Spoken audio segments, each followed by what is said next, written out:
the federal and several state governments have stopped counting complaints against the school chaplains program, and no states keep records of the faith of those providing pastoral care. Since the federal government handed responsibility to the states for administering the program in 2015 after a High Court challenge, several states including New South Wales, Queensland and Western Australia have not centrally recorded complaints against it. The Turnbull government is expected to extend funding for the program in the 2018 budget, after a group of MPs including Luke Howarth lobbied for it, despite the fact the Federal Education Department has lost oversight and does not record complaints against the program.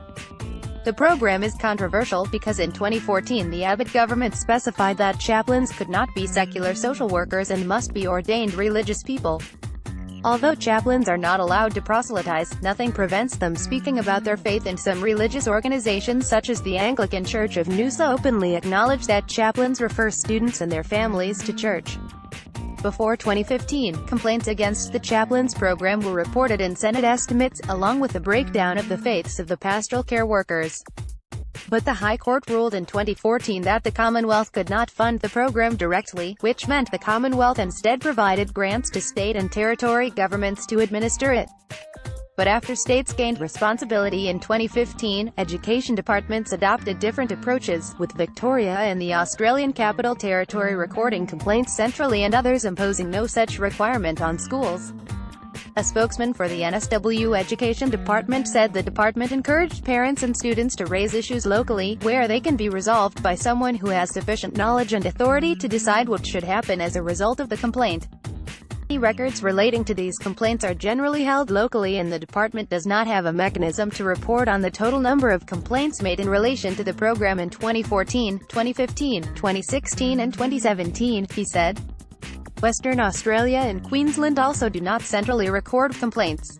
A spokesman from the Queensland Education Department said complaints were addressed with priority at the local level. A spokeswoman for the Tasmanian Education Department said its guidelines suggested parents and students raised complaints at the school level. She said the department had received 2 complaints in 2016, but there was no clear evidence of a breach of any agreement or guidelines, and no other complaints had been made since 2014. Spokespeople for the education departments in South Australia, the Northern Territory and Australian Capital Territory said that no formal complaints had been recorded by the department against the chaplains program since 2014. Federal Education Minister Simon Birmingham said that the High Court had determined that state governments are responsible for running the chaplains program, and states were best placed to ensure it's being delivered effectively in their jurisdiction. States and territories are not required to record the faiths of chaplains, and none were able to provide a breakdown. In 2015, Federal Education Department officials told Senate estimates that, in the previous year, 2,312 of the program's 2,336 chaplains were Christian. The rest were adherents of Islam, 13, Judaism, 8, and there was 1 each from Baha'i, Buddhism and Aboriginal traditional religions. Spokeswoman for the Western Australian Education Department said the program was voluntary, and the nature of chaplaincy services, where provided, is decided by each school in its community. In March, a group of secular societies wrote to the Australian Human Rights Commission seeking a review of the chaplains program on the basis it may harm freedom of religion, because non-religious people cannot be hired for the roles.